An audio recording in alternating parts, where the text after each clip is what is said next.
قد جاءكم من الله نور وكتاب মুবিন। আল্লাহ পাক রব্বুল আলামিন জানিয়ে দেন, তোমাদের কাছে আমার পক্ষ থেকে এসেছে নূর, যেই নূর দ্বারা উদ্দেশ্য বিশ্ব নবী, আর কিতাব দ্বারা উদ্দেশ্য হলো সুস্পষ্ট কিতাব অর্থাৎ কুরআনুল কারীম। এই দুইটা জিনিসের মাধ্যমেই আল্লাহ পাক রব্বুল আলামিন আমাদের জীবনকে রাঙ্গানোর জন্যই বলেছেন, যা বিশ্বনবীর হাদিস তার প্রমাণ বহন করে। বিশ্বনবী হাদিসের মধ্যে বলেন, তারাকতু ফীকুম আমরাইন লান তাদিল্লু মা তামাসসাকতুম বিহিমা। তোমরা যতদিন পর্যন্ত দুইটা জিনিস আঁকড়িয়ে ধরে রাখবে, আমি তোমাদের জন্য দুটি জিনিস ছেড়ে যাচ্ছি। যতদিন পর্যন্ত দুইটা জিনিস তোমরা আঁকড়ে ধরে রাখবে, ততদিন পর্যন্ত তোমরা পথভ্রষ্ট গোমরা হবে না। বিশ্বনবী বলেন, দুইটা জিনিস কি? একটা হলো কিতাবুল্লাহ, আল্লাহ তাআলার কিতাব অর্থাৎ কুরআনুল কারীম। দুই নাম্বার হলো সুন্নাতে রাসূলি, আমি রাসূলের সুন্নাত। এখানেও দেখেন কমিউনিকেশনটা কিরকম করেছে। আল্লাহ রাব্বুল আলামিন নবীর নামটাকে নিয়ে আসছেন, কিতাবের নামটা পরে আনছেন। বিশ্বনবী কিতাবের নামটা আগে আসছেন, তিনার কথাটা পরে আনছেন। আল্লাহ রাব্বুল আলামিনের জায়গা থেকে বিশ্বনবীকে সম্মান দিয়েছেন এবং বিশ্বনবীর জায়গা থেকেও কিতাবকে আগে রেখেছেন। এই হেডিং দ্বারাই মূলত আজকের আলোচনাটা আমি সাজালাম।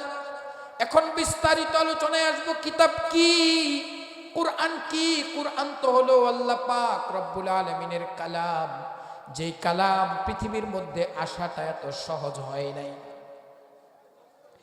যেই জামানার মধ্যে বিশ্বনবী কুরআন নিয়ে আসছেন, ওই জামানাটা তো আইয়ামে জাহিলিয়াত ছিল।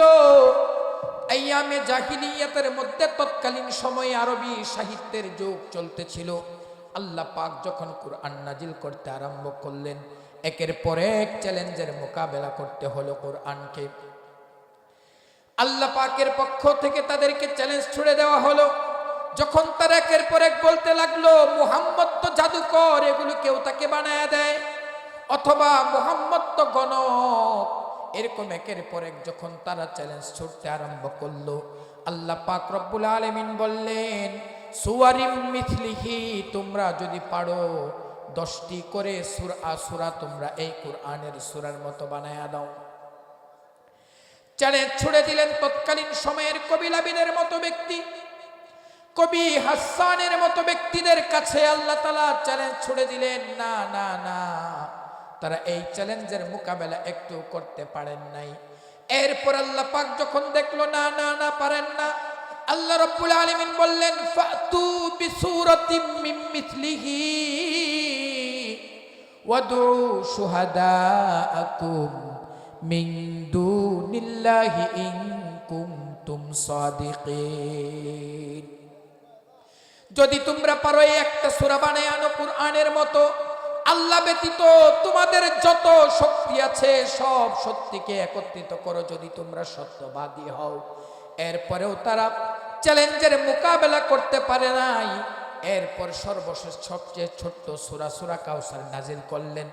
2টা আয়াত, ইন্না আতাইনাকাল কাউসার ফাসাল্লি লিরাব্বিকা ওয়ানহার। এই 2টা আয়াতে কারিমা কাবা ঘরের দরজার মধ্যে লাগায়া চ্যালেঞ্জ ছুড়ে দিল। এরপরে কি হবে? তোমরা পারলে বানায়া আনো। এরপর অনেক গবেষণা হলো, অনেক কিছু হলো, কিন্তু কেউ তার মতো বানাতে পারলো না। সর্বশেষ তাদের জবান থেকে যেই কথাটা বের হয়েছিল তা হলো, লাইসা হাযা মিন কালামিল বাশার,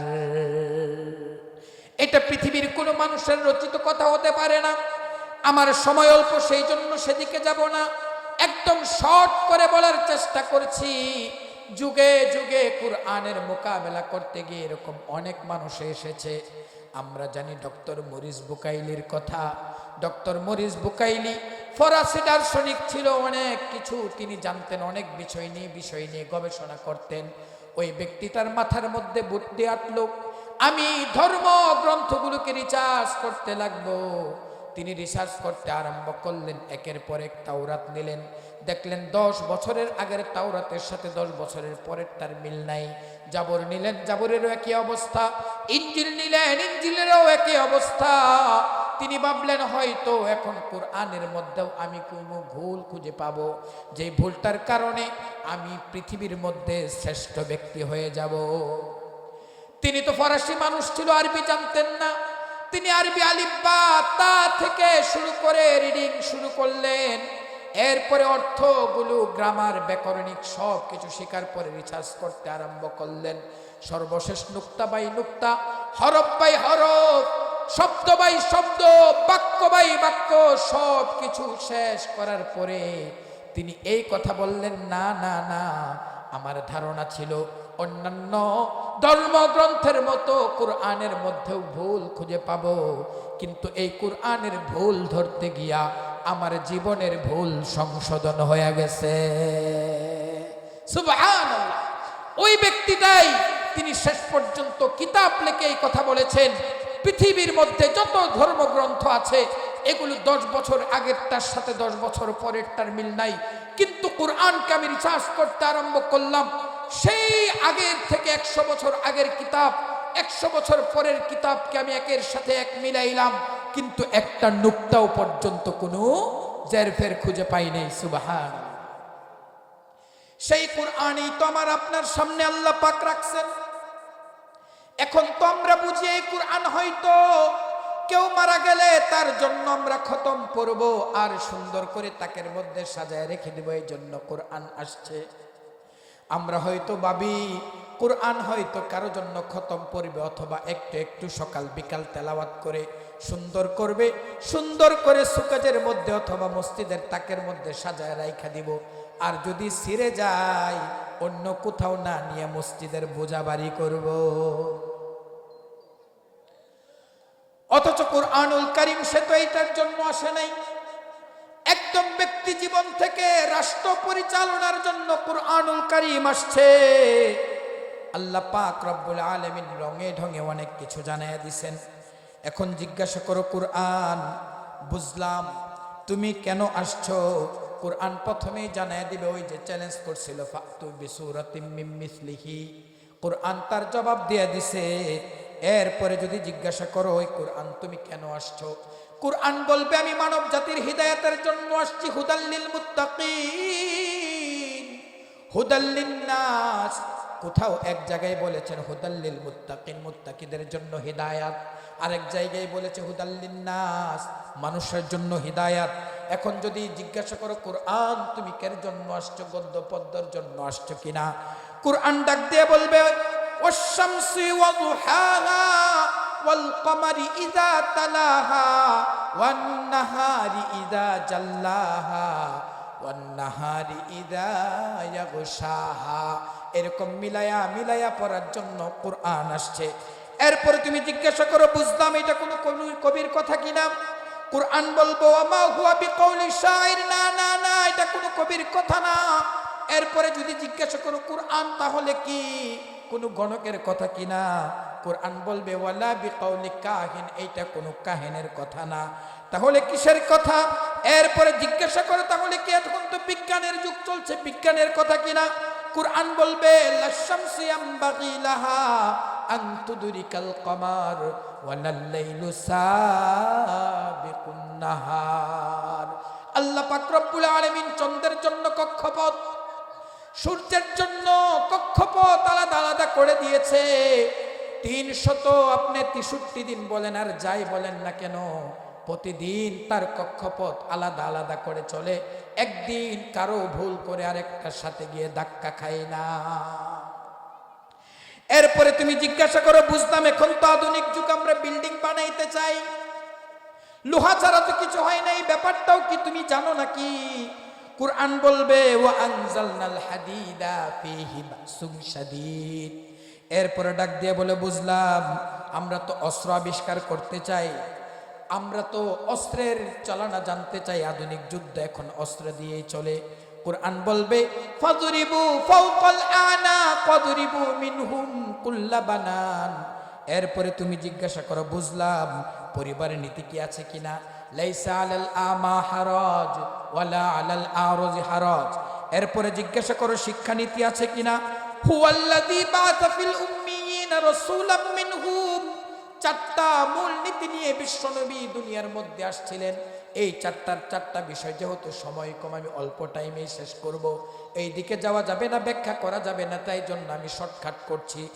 এরপরে তুমি যে জিজ্ঞাসা করো, বুঝলাম ব্যবসা বাণিজ্য করি, ব্যবসা বাণিজ্য কোরআন বুঝো কিনা। কোরআন বলবে আহাল্লাল্লাহুল বাইআ ওয়া হাররামার রিবা। এরপরে তুমি জিজ্ঞাসা করো অর্থনীতি, আমাদের অনেক কিছু দরকার, আল্লাহ রাব্বুল আলামিনের কোরআন জানায়া দিবে ওয়ালাউ আন্না আহলাল কুরা আমানু ওয়াত্তাকাউ। এরপর তুমি যদি জিজ্ঞাসা করো আইন আদালতের কথা আছে কিনা, ওয়াসসারিকু ওয়াসসারিকাতু ফাকতাউ আইদিয়াহুমা। এরপরে তুমি কোরআনকে জিজ্ঞাসা করো দারিদ্র বিমোচনের জন্য কোনো কিছু আছে কিনা। কোরআন বলবে ওয়ালা তাকতুলু আওলাদাকুম খাশিয়াতা ইমলাক। এরপরে তুমি বলো নারী নীতি বিষয়ে কোনো কিছু আছে কিনা। কোরআন বলবে ইয়া নিসা আন-নবী লাস্তুন্না কাহাদিম মিনান নিসা। এরপরে তুমি জিজ্ঞাসা করো চিকিৎসার ব্যাপারে কোনো কিছু আছে কিনা। চিকিৎসা তো শেফা, শেফা এরকম 6টার উপর আয়াত আল্লাহ তাআলা নাজিল করছে। শেফা সম্পর্কে 6টা আয়াতেই তো নাজিল করছে, আরো তো কত কিছু দিয়ে আল্লাহ তাআলা নাজিল করছে। এরপরে তুমি যদি আরো সামনের দিকে আসো, প্রত্যেকটা বিষয়ে কিন্তু কোরআন খুলে খুলে বিস্তারের আলোচনা করছে। এরপরে সর্বশেষ তুমি যদি আরো লম্বা করে কোরআনকে জিজ্ঞাসা করতে চাও, কোরআন আরো স্পষ্ট করবে। এরপরে কোরআন জানিয়ে দিবে ওয়ানাজ্জালনা আলাইকাল কিতাবা তিবয়ানাল লিকুল্লি শাই। আল্লাহ পাক রব্বুল আলামিন বলেন আমি কিতাব নাজিল করছি তোমাদের উপর। ওয়ানাজ্জালনা আলাইকা, হে নবী আপনার উপর আমি কিতাব নাজিল করছি তিবয়ানাল লিকুল্লি শাই, প্রত্যেকটা বিষয়কে আমি খুলে খুলে সবিস্তরে তার মধ্যে বর্ণনা করছি।